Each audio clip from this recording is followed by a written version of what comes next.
I think this is the answer that Rob Manfred had to give in relation to what Tony Clark said and the demand that the union put out there about not negotiating in good faith. So back and forth we go, and maybe it's more of a protective statement publicly as opposed to a statement that we all wanted to hear that, yeah, there was going to be baseball in some way, shape, or form.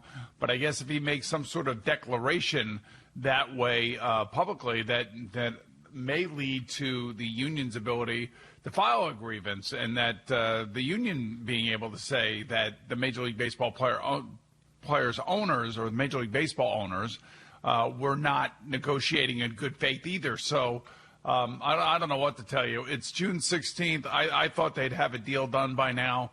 I was hoping for a July 4th start date. I was hoping for an 82-game season. There's still time to go back and forth, and I don't know, they're not going to get into a room, I don't think. It doesn't sound like it anyway, and there's a lot of distrust on both sides. I'm glad, actually, that we got something out of that commissioner roundtable last night.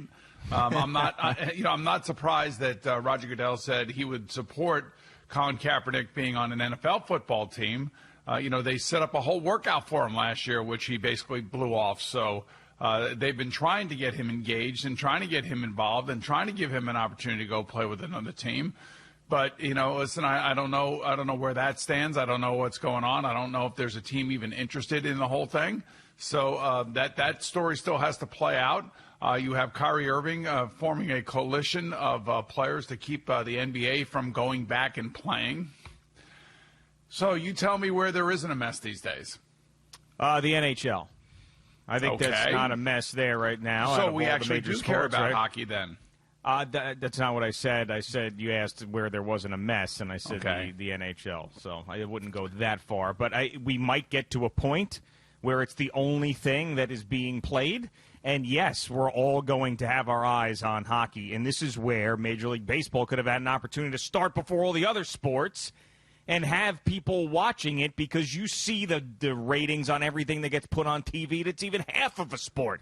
The ratings on athletes playing video games is through the roof. Golfers who aren't golfers is through the roof. And NASCAR has had the best ratings they have had for non-Daytona races. I mean, it's insanity. The NFL draft, which was virtual, blew the doors off of any other NFL draft in the history of the draft, because we're all at home wanting to see something.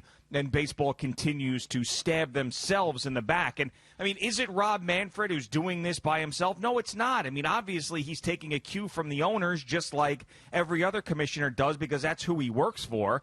But the great commissioners in sport in these situations step up and say, this is what's good for the game. I understand we're not going to be thrilled with the end result, but a great deal is when both sides are pissed a little bit. But you end up getting somewhere where everybody can work under something that makes sense for both sides as well.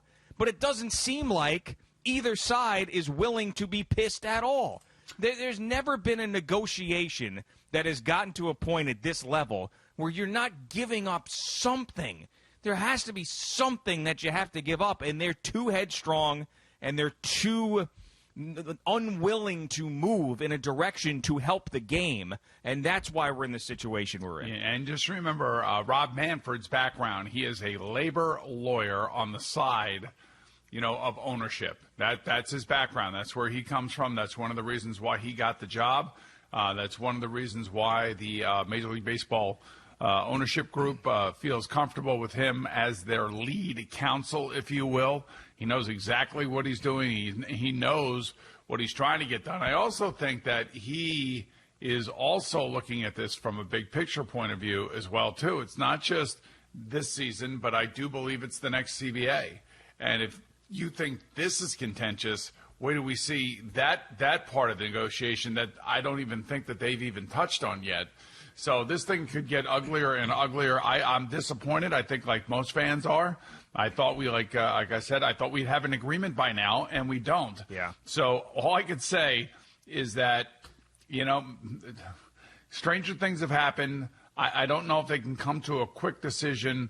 I don't know if the players. This would be really gutsy. To see whether or not the players are willing to sit out the rest of this season. Oh, they are. I am 100% sure of that. The way that they are talking at the top, the way that Tony Clark has said the things that he has said publicly, I am in full belief that they are willing to sit out the rest of this season. I mean, it seems so fractured right now. The distrust is at the highest level it's been in these negotiations. It just seems to me, I mean, some of the facetious things are being tweeted out. I mean, I understand that it's not all real, but, Marcus Stroman saying there's any Tampa area Little League clubs that need a pitching coach and a motivational speaker, I'm ready for you.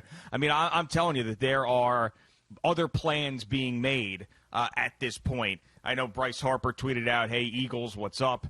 I mean, there's a lot of this that's going on, and it's a joke, I get it, on Twitter, and they're trying to make a point, but I think that they're ready to sit out the whole season. And then I don't. You don't? I don't. You really think that they're going to play at this point? I mean, this morning feels so dire for baseball, and maybe I'm getting lost in that, but it just doesn't seem like there's a middle ground to be reached. I'm just telling you, there is a very large group of players that will not be heard from because they haven't been around long enough, that want to play baseball, that want to get paid, that need to get paid.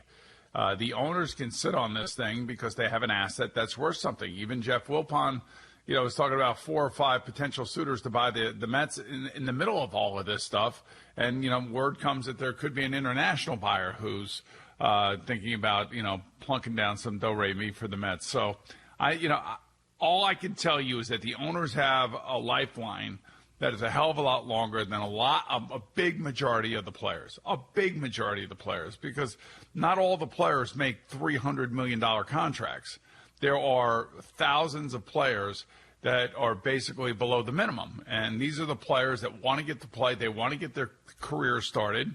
And there is, I'm sure, some pressure from those players who are willing to take whatever, the owners are offering. I don't believe it's, I don't know if it's 50-50, 60-40, but I'm telling you there is a large group of players that need the money. They need the money. They need to go play no matter what it is. Look at the history of this union, though. I mean, this is a union that went on. There's a lot of history going on that's just being thrown out the windows these days. Who gives a crap? Nobody cares. Apparently, this Major League Baseball Players Association does, because they have not backed down at all from what they've been their entire time, considering there's a pandemic, which is that they're not going to get pushed around, that they don't trust the owners, and they're going to get every cent. I mean, but see how frustrated you got just there about not anything is the same. There's a lot of history being thrown out the window. That's why fans are so pissed off, because it seems like the only place where people are still putting millions and billions of dollars ahead of just trying to get through this particular time in history is in baseball. And that's what makes you pull your hair out. These guys won't budge. And you want to see them budge to give us baseball, and they won't do it. Neither side will do it. And you see, we'll see what happens with basketball. I think there's more players that want to play than don't want to play, and I know a coalition's being formed. We'll see what happens there. But it just seems like everywhere else there's more compromises when it comes to getting stuff started than there are in baseball. And that's the main point that is turning fans off. And I know me and you aren't going to stop watching baseball. That's impossible. I know most of our audience isn't going to stop watching baseball. But there are a lot of fans who this is one of those things that will absolutely drive people away. And that's not hyperbole, because it already did once. We already have it. Here's another piece of history. Fans really did leave during the 94 strike. They did. This wasn't one of these silly, like, oh, you jack up the parking at the Citi Field and Yankee Stadium, I'm not going to go, and then you still show up and you give $60 to park your car. This isn't one of those things. This is like I can't stand these people. I don't want to watch them. It's the summer. I'm going to do something else because the game is boring anyway.